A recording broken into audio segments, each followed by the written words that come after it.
Alright, welcome back to DoItMyselfGarage. Just wanted to do a real quick update video for the week. Obviously I still don't have the hood on the car yet. Still been doing some troubleshooting. So the hood can stay off till that's done, that's fine.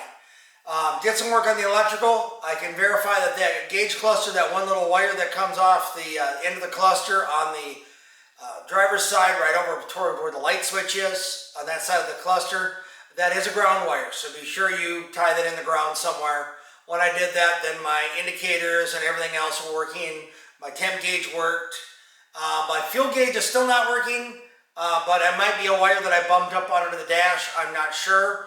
I did have a ground wire that had come loose on the ignition switch after I'd had everything out. So that helped with some of it also. And I still have to find the wire for the temp. And like I said, for the fuel, I got to figure that out. Putting a few more miles on it, it is shifting into third gear.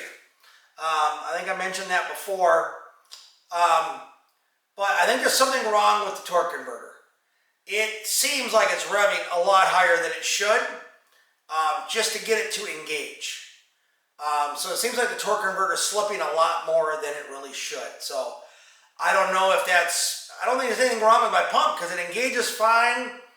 I have plenty of pressure for the bands, at least it seems like it does. Maybe I have to put a pressure gauge on here. Some of the guys in the forums have mentioned that, so I may want to look that up. So I've got some more work to do. Not in a huge hurry. The No Name Nationals is until later this year.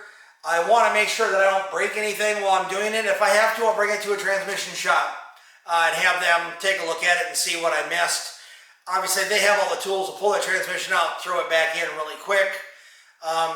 The actual shifting part seems to be doing fine. I think it has something wrong with that torque converter, to be quite honest. Trying to think of what else I have going on here.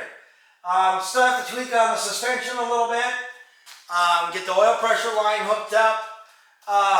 I'm getting old. Crawling up under that dash that's a lot of work, and it's hard on the back. I had stuff tucked up under there really nice because of the setup I had. Now I've got it all tore apart. I've got wires everywhere.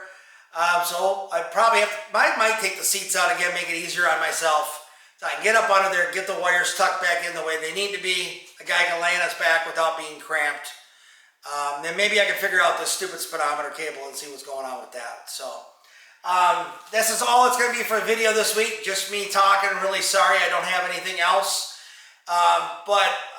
Like one of my commenters is like, yeah, it's a big project, but a little bit each day, each week. Like I say, I did get some miles put on it. I probably put 50 miles on it. That's mostly in town. Took it out on the highway a little bit, a couple of loops to get some heat cycles through it to make sure everything was loosened up. It is, like I say, it is shifting to the third gear on the highway. It's beautiful. Just in town, it seems like it downshifts a little too soon, and it seems like that torque converter is slipping. So I think I might take it to the transmission shop, have them take a look at it, make sure it didn't miss anything. Again, they've got the tools to take this stuff apart and put it back together really quick. They'll lift and all that, whereas for me, it would take me probably a month to pull that out and redo it. They can get it done in a day or two. Anyway, thanks again for everybody following along. Like, comment, subscribe. If you have any suggestions on what I might need to do with that transmission, be appreciated. Thanks again, and we'll see everybody in the next video. Have a great day.